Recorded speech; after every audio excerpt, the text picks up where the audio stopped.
few weeks ago, I was sitting in a bustling cafe in Dhaka, watching a group of young activists celebrate. They were showing off their purple-stained fingers, the marks of a successful vote, with a kind of radiant, almost religious fervor. To them, the upcoming February 2026 election wasn't just a political event. It was a post-revolutionary triumph, a cleansing of the old world.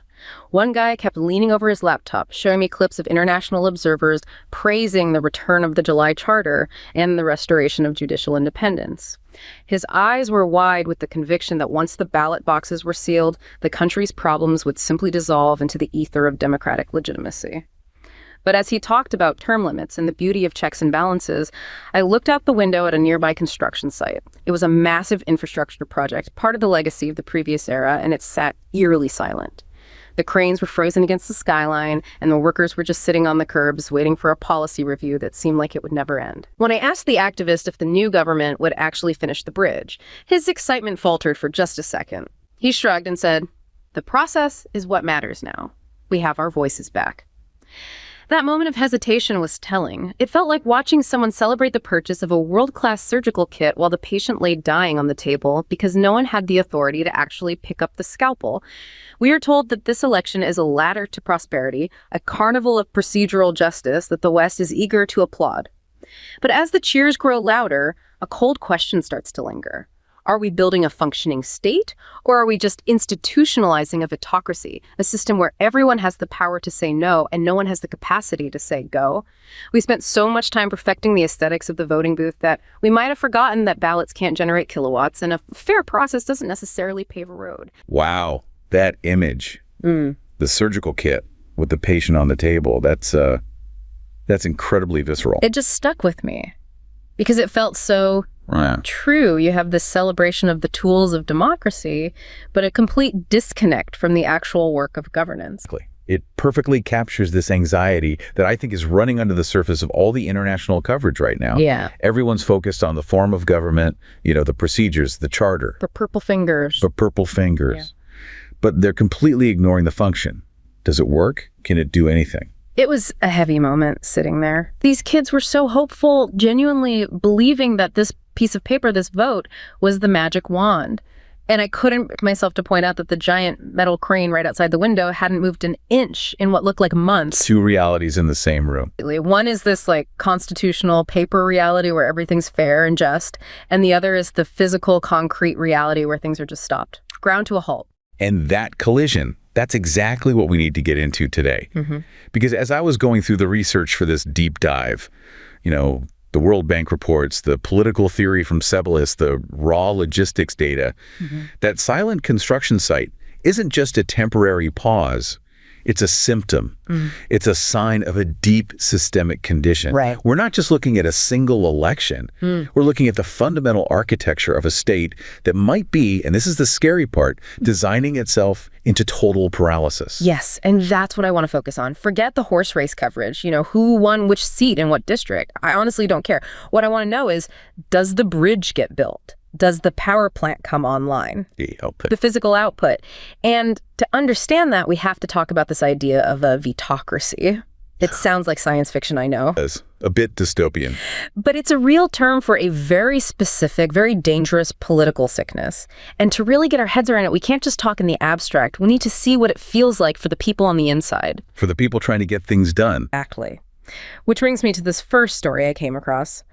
It's all about analyzing how the institutional fragility and policy volatility inherent in these multi-party democratic systems, especially in South Asia, create this vitocracy that just paralyzes the long-term planning you need to, industrialize and escape that middle income trap. Okay.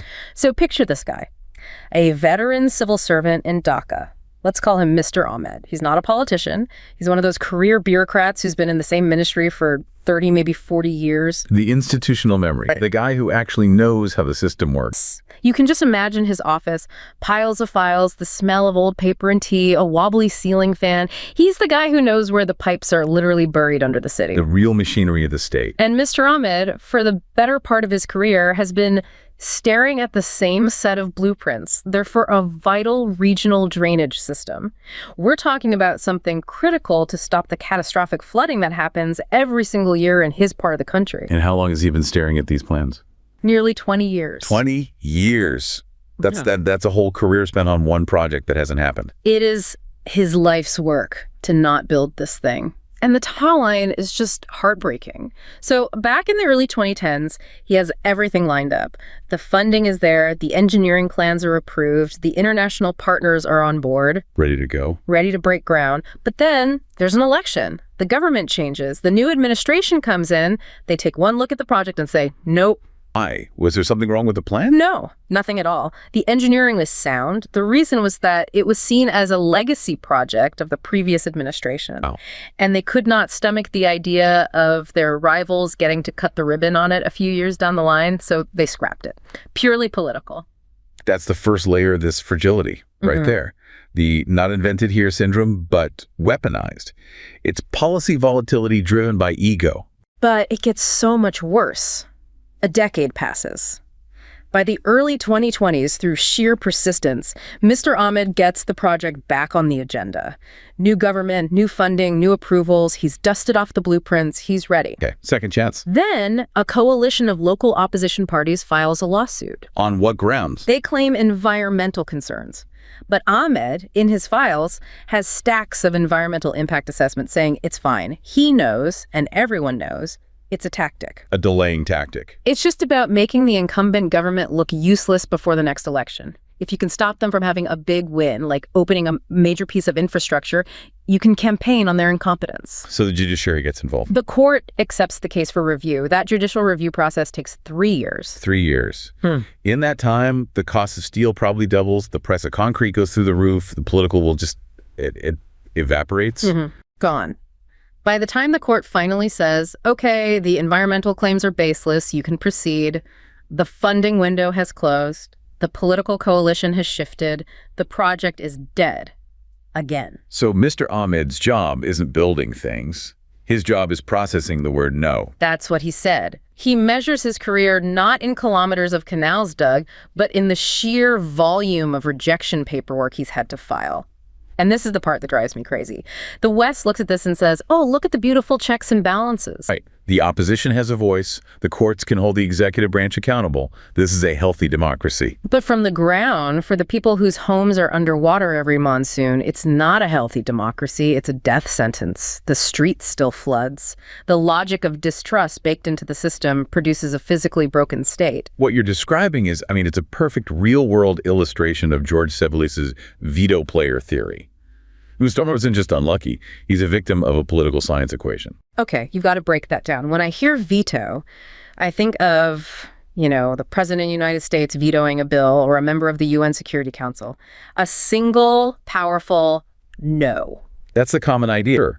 But in this model, a veto player is any actor that can be an individual or a collective group whose agreement is necessary to change the status quo, to change how things are right now. So it's not just one person. In a fragile coalition government, the leader of a tiny party with only 5 seats can be a veto player.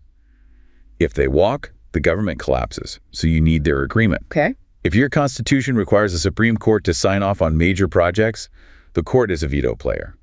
If the opposition parties are strong enough that they can call a general strike and shut down the capital city until you withdraw a policy, then the mob in the street becomes a veto player. You become a veto player. So the more checkpoints you add to the system, the more inclusive and participatory you try to make it, the more veto players you create. And that's supposed to be a good thing, right? Spreading the power around. In theory. But this is where the math gets really, really brutal. Sebelius introduces this concept of the winset. W-I-N-S-E-T. The winset. Okay, think of it like ordering dinner. If you're ordering dinner just for yourself, the winset, the range of possible meals that you would agree to, is huge. You could have pizza, you could have Thai, you could have a burger. Almost any choice is better than the status quo, which is being hungry. Right. I'm easy to please when I'm hungry. Exactly. Yeah. Now, imagine you're trying to order dinner for a group of 10 people. And in that group, you have one person who's vegan, one who's gluten-free, one who's on a keto diet, one who ate spicy food, and one person who just, for personal reasons, despises the restaurant the vegan likes. The win set is now a glass of water, maybe. If you're lucky. The set of policies, or in this case, restaurants, that can get past every single one of those veto players shrinks to almost nothing. Often shrinks to a single point. The status quo. Doing nothing. Doing nothing becomes the only available option. And this is what Sabellis calls policy stability. That's such a misleading term. Stability sounds good. We want stable countries. But in this context, it's the stability of a corpse. It's rigor mortis. It means the system is so stable, it cannot adapt. It cannot react to a shock. If there's a global pandemic or an economic crisis or your city is about to flood, you literally cannot act because there is no policy that can satisfy all 10 people at the dinner table. So Mr. Ahmed is sitting at a table with 20 politicians who all hate each other, trying to order a drainage system, and they're all using their vetoes for their own selfish reasons. That is it. Oh, yeah. And this dysfunction is what the political scientist Francis Fukuyama later termed a vitocracy. It's a system where it is infinitely easier to stop things than to start them. Everyone in the car has a brake pedal, and absolutely no one is holding the steering wheel. We're giving out brake pedals at the election and calling it empowerment? Yes. And this is the trap that the country is walking straight into with this election. The outcome is likely to be a fractured parliament, a newly empowered and activist judiciary, and a very energized opposition on the street. More veto players than ever before. A carnival of procedural justice. While the actual engine of the state is seizing up. And this isn't just a political problem. This has massive, devastating economic consequences. Which brings us to this World Bank report on the middle income trap. I've heard that phrase a lot. It's essentially when a country climbs out of poverty, but can't make that final leap to become a truly rich, developed nation. It gets stuck. It gets stuck in the middle. Because the way you grow when you're poor is fundamentally different from how you grow when you're in the middle. To go from low income to middle income, you just need what's called investment-led growth. What does that mean in simple terms? Pouring concrete. You build basic roads, you build factories, you get people sewing t-shirts or assembling simple electronics. You're just accumulating capital and labor. It's brute force. And you can do that even with a messy, somewhat corrupt government, as long as it provides basic stability. You're just catching up to the rest of the world. Exactly. But to make the jump from middle income to high income, to become a South Korea or a Taiwan, you need innovation-led growth. That's much harder. It's about efficiency. It's about high technology. It's about moving up the value chain. It's not just sewing the t-shirts anymore. It's designing the synthetic fabric they're made of. Precisely. Yeah. And to foster that kind of innovation, you need what the World Bank calls a strategic state. A state that can think long-term, a state with a plan. And crucially, a state that is autonomous enough to make hard, painful decisions. A strategic state needs to be able to look at the economy and say, okay, we're going to nurture this new biotech sector, which means we have to let this old, inefficient textile sector shrink. That creates winners and losers. And the losers, they don't just go away quietly. The losers are the veto players. In a vetocracy, or what the World Bank calls a limited access order, these vested interests, the old monopolies, the powerful unions, the entrenched tycoons, they capture the veto points. The trucking union vetoes the new high-speed rail line because it threatens their jobs.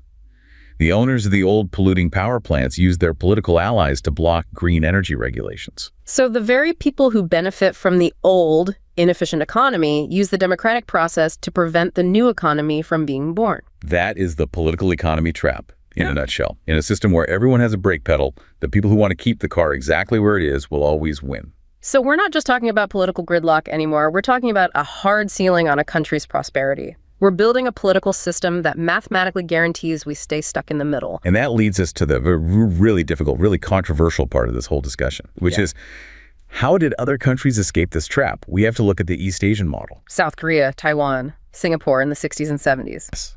And they weren't exactly holding carnivals of procedural justice while they were making that leap. No. They were authoritarian, dominant party states, for the most part, dictatorships in some cases. They had strategic states with a vengeance. They had the power to ignore the veto players. They could tell the unions to sit down. They could tell the old landlords to get out of the way. And they could force through 20-year plans for industrialization. They prioritized state capacity over democratic procedure. Okay, but hold on. That's a really cynical and dangerous conclusion, isn't it? Are we saying that dictatorship is the only path to development? That feels like a terrible trade-off. For every successful Lee Kuan Yew in Singapore, there are 10 disastrous examples of that going horribly wrong. You're absolutely right to push back on that. It is an incredibly risky path, and I am not, let me be clear, advocating for authoritarianism. Yeah. But we have to be honest and look at the data for this specific region. There's a fascinating paper from the BIC Institute of Governance and Development, or BIGD. They did a very sophisticated statistical analysis. Okay, what did they do? They used something called a vector error correction model, or VEC model. It's a way of looking at data over a long period of time to figure out if one thing causes another. They took all the data for Bangladesh from 1972 to 2016. A long stretch of time. Right.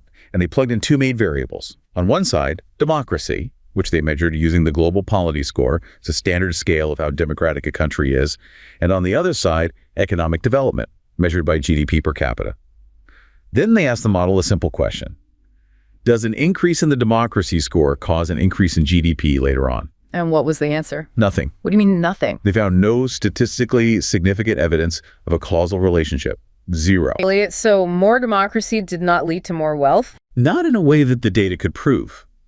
Economic development in Bangladesh seems to have happened despite the political system, not because of it.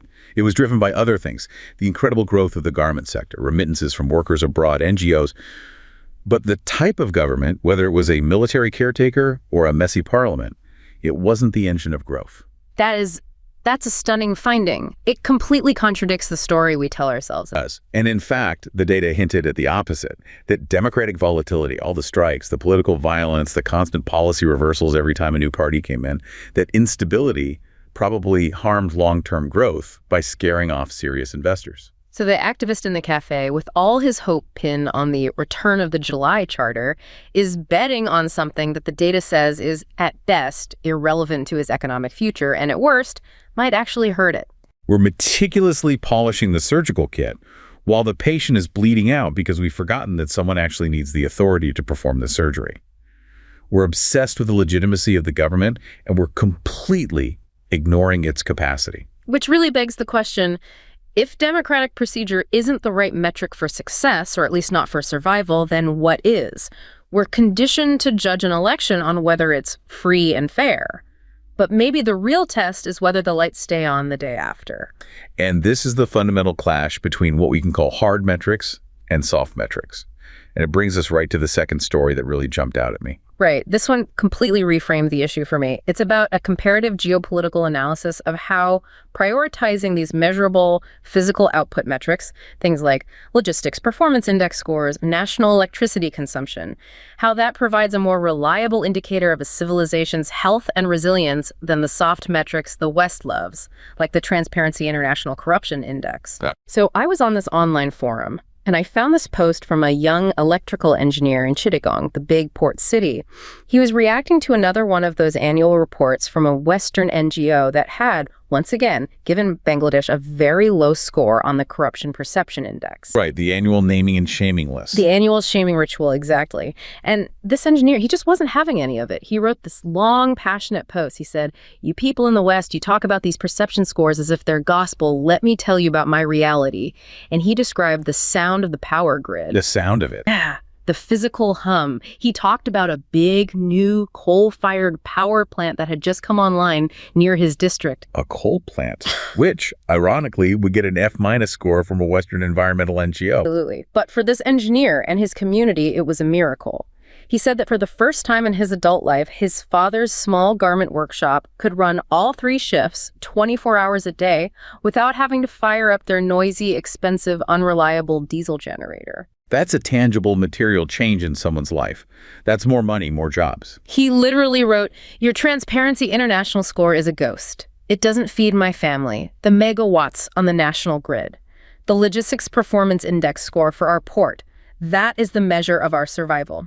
And then he posed this question that just stopped me in my tracks. He asked, what would you rather have? A clean, procedurally perfect government that presides over constant blackouts, or a messy, maybe even corrupt government that keeps the factories running around the clock? That's the core of it. That is what some analysts call the colonial hangover of metrics. Unpack that phrase. It sounds provocative. It is, but it's descriptive. Yeah. Think about who creates and champions these soft metrics. The Corruption Perception Index, the Press Freedom Index. They're designed and judged primarily by experts, academics, and business people in the global north. They measure how closely a developing country's institutions resemble our own. So we're judging them by our standards. We're demanding they have clean hands before they've even built the soap factory. It's a kind of profound hypocrisy. It's like telling someone who's building a cabin from scratch in the middle of a forest that their biggest problem is that they don't have a perfectly manicured lawn yet. First build the shelter, then worry about the landscaping. Exactly. The engineer in Chittagong is making a physicalist argument. He's saying, judge my state on its output. Judge it in steel, in concrete, in kilowatts, in containers moved. And you know what? The hard data backs him up. We have this paper from the European Scientific Journal that looks at something called the mediator effect. Okay, another academic term. What is a mediator effect? So the common assumption is that there's a direct link. Less corruption equals more trade. Right. We think corruption is the main thing blocking foreign investment. Seems logical. But this study looked at the data for many countries over many years, and they found that the Logistics Performance Index, or LPI, which measures concrete things like customs efficiency, infrastructure quality, the ability to track shipments, that's the real driver. So good logistics is more important than low corruption. It's not just more important, it acts as a mediator. What that means is, if your logistics are really, really good, it can actually cancel out the negative effects of a bad corruption score. Are you saying that global companies don't actually care if a country is perceived as corrupt as long as it's efficient? At the end of the day, that's what the data suggests. Think about it from the perspective of a supply chain manager for a big company like Zara or Nike. They might not like the fact that they have to pay a small unofficial facilitation fee at the port to get their container processed. That's corruption, and it goes on the negative side of the ledger. But if they pay that fee and the container's unloaded, cleared, and on a truck within 12 hours, that's incredible efficiency. That's a huge win. They can plan their global production around that reliability. Whereas if you go to a port that's theoretically clean, no bribes, but the customs computer is always down, the cranes are broken, and it takes 2 weeks to get your box. Your business is dead in the water. The hard metric, the time it takes to move the physical box, is far more important than the soft metric of how honest the process felt. Logistics capability is what triggers real economic activity. A high score on a perception index doesn't. This completely validates what the engineer was saying. His argument is essentially, don't lecture me about procedural purity until you can guarantee the electricity will stay on and the roads are paved. It's a hierarchy of needs for a state. And this is where the story gets another layer of complexity, because the very way we measure these hard metrics is evolving, and it's a technological shift that could be a huge problem for countries that aren't ready. We have this material from the World Bank and Zenodo about the new Logistics Performance Index that they just rolled out in 2023. How is it different from the old LPI? The old LPI was still partly a soft metric. It was based on surveys. They would ask logistics professionals around the world, hey, what do you think of the port in Chittagong? Or how's the customs process in Vietnam? It was still based on perception. Subjective. So if a guy had a bad shipment that week, he might give the whole country a terrible score. Exactly. It was prone to bias. But the new methodology is all big data. It's objective. They are plugging directly into the global data streams. They're using marine traffic to track the real-time location and speed of every container ship. They're using cargo IQ for air freight. They are measuring, down to the hour, the actual dwell time of a container in a port based on its electronic signature. So it's not about what people think, it's about what the data says. The box moved or it didn't. Correct. You can't argue with it. It sounds much fairer, right? Yes. But here's a catch. The report talks about a new digital divide. To even be visible to this new data-driven system, your country's infrastructure has to be digitized. Your ports need sensors. Your trucking fleet needs GPS trackers that feed into a global API. Your customs declarations have to be electronic, not paper. And if you're a country that's still running on paper ledgers and Mr. Ahmed's dusty files, you're a ghost. You're invisible to the algorithm. You either get a score of 0 or your performance is estimated based on old, bad data, which means you look unreliable. You fall off the map for global investors and supply chain planners. So it's not even enough to build the physical port anymore. You have to build the digital port that sits on top of it. You need technological state capacity. And this brings us right back to the election. Are the politicians on the campaign trail debating the merits of different API integration protocols for the customs authority? No. They're relitigating history. They're arguing about who was on what side of a war 50 years ago. So you have this complete and total disconnect between the political conversation and the actual technical requirements for survival in the 21st century economy. We're arguing about ghosts from the past while the algorithms of the future are already judging us and finding us wanting. And speaking of the future and survival, this is where the stakes get even higher. We've talked about the economy, about bridges and power grids, but there's a much bigger, more existential threat on the horizon. A threat that makes the middle income trap look like a minor problem. We have to talk about the water.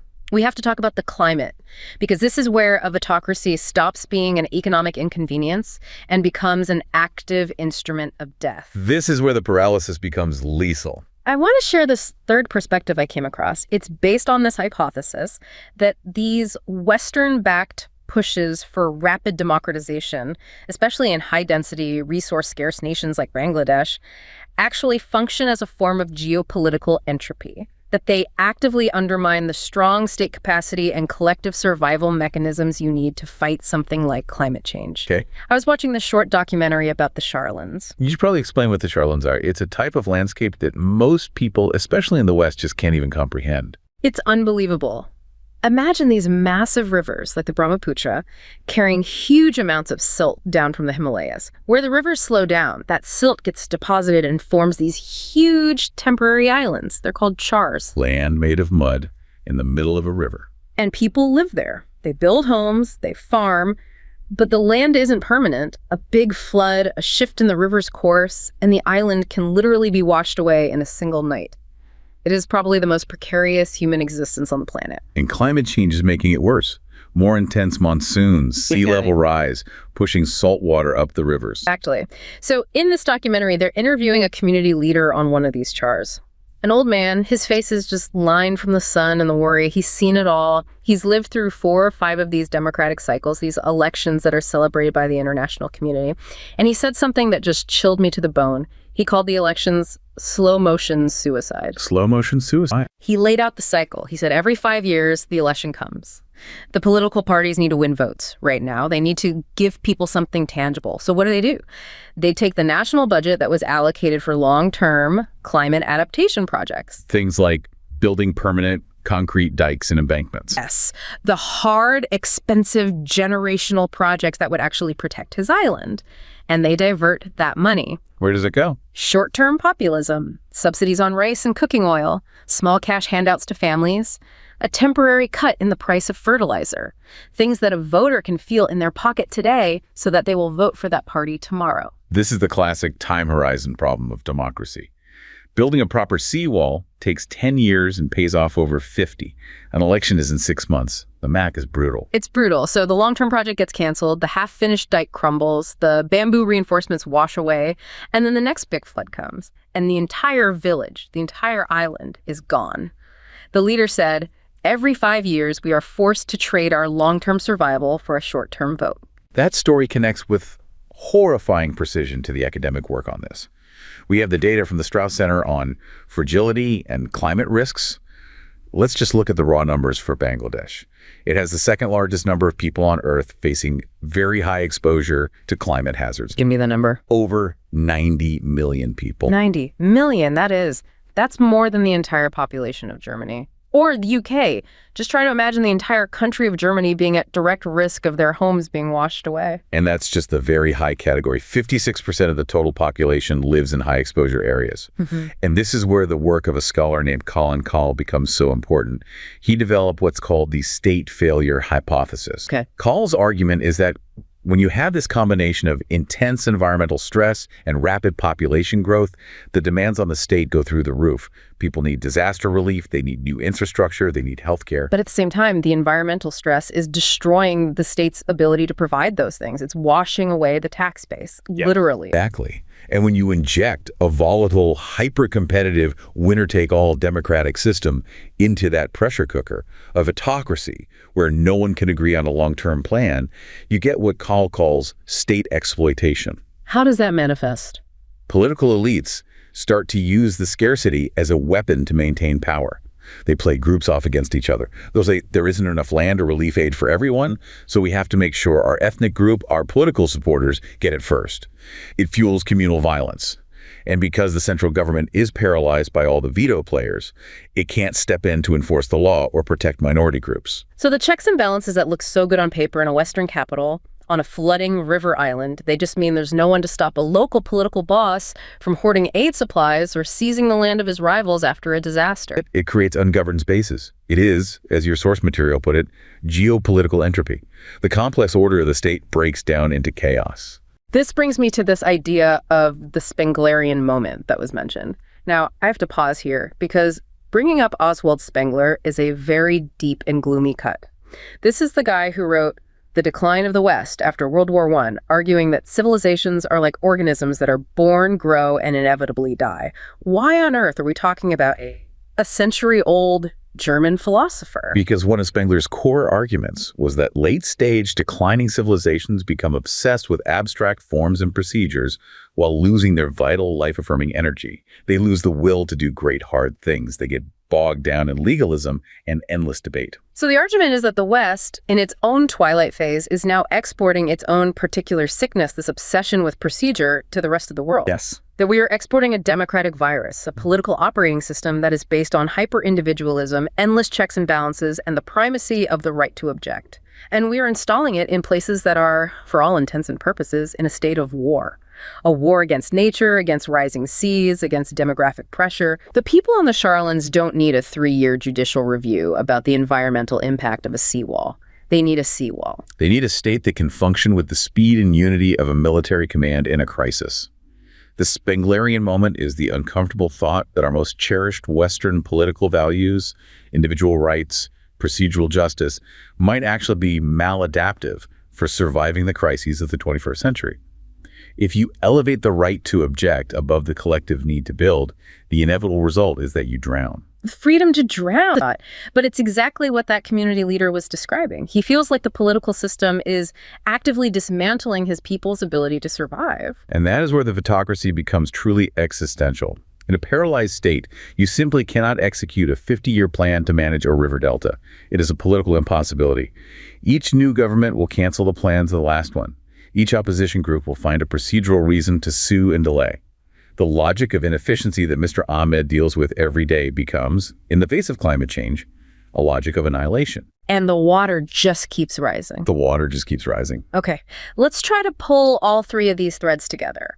We started in Mr. Ahmed's office with that frozen crane outside his window. The symbol of a paralyzed state. Then we went to the engineer in Chittagong, listening to the hum of a power grid that works, even if the government that built it is considered messy. The argument for hard metrics over soft ones. And we ended up on those eroding islands in the Shorelands, where the democratic cycle itself has become a threat to survival. Where the Vitocracy is literally washing people away. And the common theme running through all of it is state capacity. The ability of the state to actually do things. But I feel like we might be setting up a bit of a false choice here. Is it really just a binary? Democracy versus capacity? Surely you can have both. I mean, look at Germany or Japan. They have free elections and they have world-class infrastructure. Right. It's the goal. But the question is about the path. How do you get there? The historical evidence from the East Asian model, for better or for worse, suggests a sequence. It suggests that you build the strong, capable state first. You build the institutions, you industrialize the economy, you create a large, educated middle class, and then that prosperous and secure middle class begins to demand more political freedom, more democracy. But the international community is trying to do it in reverse. We're trying to install the democracy software on hardware that can't run it. And the result is the system constantly crashes. Yeah. The result is Vitocracy. The result is gridlock. So when we look ahead to this election in February 2026, the question we should be asking isn't the simple one. Who won, or was it fair? No. The real fundamental question is, did this election produce a government, or did it just produce a new, more complicated arrangement of veto players? Because if the outcome is another fractured coalition government where any tiny party can hold the entire country's budget hostage to get a ministry for its leader, then Mr. Ahmed's drainage system never gets built. And the engineer's new power plant might not get the fuel it needs because the import contract is stuck in a parliamentary committee for 2 years. And the people on the Shorelands will be watching the water get closer. The real verdict on this election won't be in the press releases from the international observers. They'll fly home, they'll write their reports, they'll praise the peaceful transfer of power, and they'll pat themselves on the back. But the real verdict comes 6 months later. It comes when the first major storm of the monsoon season makes landfall. It comes in the physical world, in hard metrics. Does the factory have power? Can the container get off the ship? Does the embankment hold? We have to be willing to reject this idea that a sheaf of procedurally impeccable documents is the goal if that sheaf of documents produces a state that can't generate power or pave a road. That's the ultimate takeaway for me. We need to train ourselves to look past the purple fingers, past the ballot boxes, and look at the cranes on the skyline. If after this election they start moving again, then there's hope. If they stay frozen, then we know we've chosen the process over survival. We've chosen the carnival over the construction. I think we should leave it there, but with one final thought from the material we've been digging into. It's a line that I think cuts through all the noise. For a nation navigating the unforgiving reality of the 21st century, where entropy is the baseline and survival is the prize, the only metric that truly counts is physical output. Everything else is just commentary. Everything else is just commentary.